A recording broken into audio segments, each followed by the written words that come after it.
Well, good afternoon, everyone. It always seems weird as I'm supposed to be talking to the graduates, but I'm looking this way.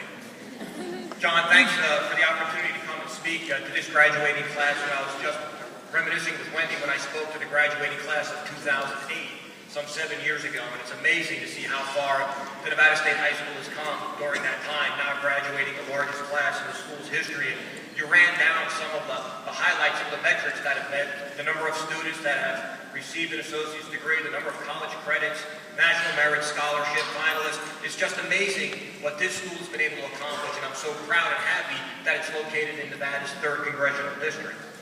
You know, I'm humbled and honored to be here to share in the achievements, successes, and aspirations of the class of 2015. And I'm going to turn this way for a minute. I want to congratulate each and every one of you and all of your family members for the sacrifices and hard work that it took to get here today, for all of you to be on this stage. You know, when I think back,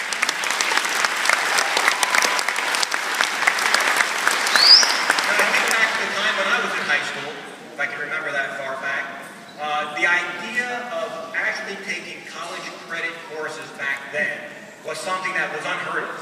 And to think that those of you on the stage that have accumulated so many credits and are actually graduating with an associate's degree just astounds me. But as you walk across the stage here today, this is not the end, but just the beginning, right? I'm sure you've heard this time and time again. Today is not an ending, but a beginning, a new chapter in your book of life, a new path on the road to your future. So I want to talk to you just a little bit about 3 things that were for me very helpful in helping me get from high school graduation to where I am today. And hopefully it'll teach you something and you'll maybe pick up a couple of interesting facts. Those 3 things are the importance of goal setting, having a good work ethic, and perseverance. Now I know probably for this class, those 3 things are already embodied in each and every one of you, or you wouldn't be sitting up here today. But let's first talk about goal setting. So who knows that the tallest mountain in the world is?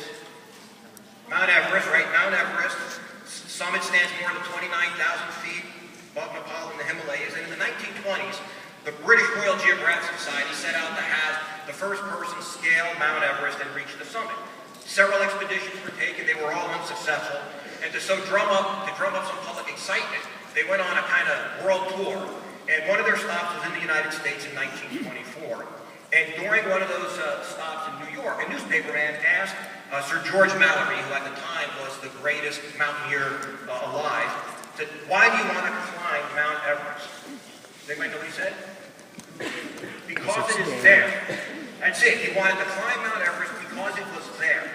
In those 3 words, Mallory summed up the very essence of the human desire to strive and to achieve, to set and conquer goals. Goals are that motivation that are behind everything that we do, the purpose that drives us. They direct us, they guide us. We see in our mind's eye who, where, what we want to be, and we try to set our goals to arrive at that ultimate destination. So I say set your goals for yourself as high as Sir Mallory set them for himself. And if you don't know what your goals are today, that's okay. My goals changed just about every semester when I was in college, until I finally figured out what my calling was going to be.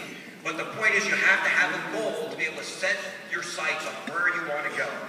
Now, some of your fellow alumni are already on their way in this respect. I want to quote one, Hammett Wynn from last year's graduating class, who said, quote, "I have mastered skills that have become the foundation of my future success. I will study biology with a merit scholarship to continue in my pursuit of becoming a doctor." Amazing that upon her graduation from Nevada State High School, she had already set such a lofty goal for herself, and she's on the way to the top of her own Mount Everest. Second, I want to talk to you about work ethic. We've set goals. We've already talked about that, but if you want to achieve those goals, you will need to work consistently. It's not a stop and start phenomenon. You have to work hard, put everything you have into everything that you will do.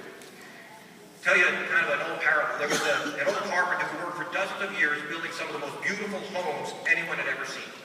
He put his heart and soul into every house that he ever built, proud that he was building a place for a family that ultimately was going to call that home their own and allow their family to grow there together. He made a lot of money for his employer by building such great homes, and he and his wife enjoyed a comfortable lifestyle. But after so many years, he was getting tired, and he decided, it was time to retire. He saved up some money, was ready to enjoy time with his wife, and they would be able to get by on what he would have saved. His employer came to him and said, I understand, I know you want to retire and you deserve retirement. Please do me one favor. Build one last home for me. So the builder said, well, okay, I'll build one last home. But his heart wasn't in it. He was looking at retirement. And so he didn't work as hard. He didn't use as good materials. His workmanship was a little bit shoddy compared to what he used to do.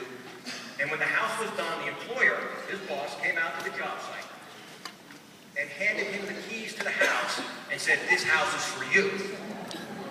The point is, the builder was heartbroken. He was crestfallen at the fact that he didn't put everything that he had into the last project that he undertook. And that project ultimately was for his own benefit. So I would say to you that you should make sure that no matter what you do, you have to work consistently, you have to work hard, and you have to put everything that you have into every project that you undertake.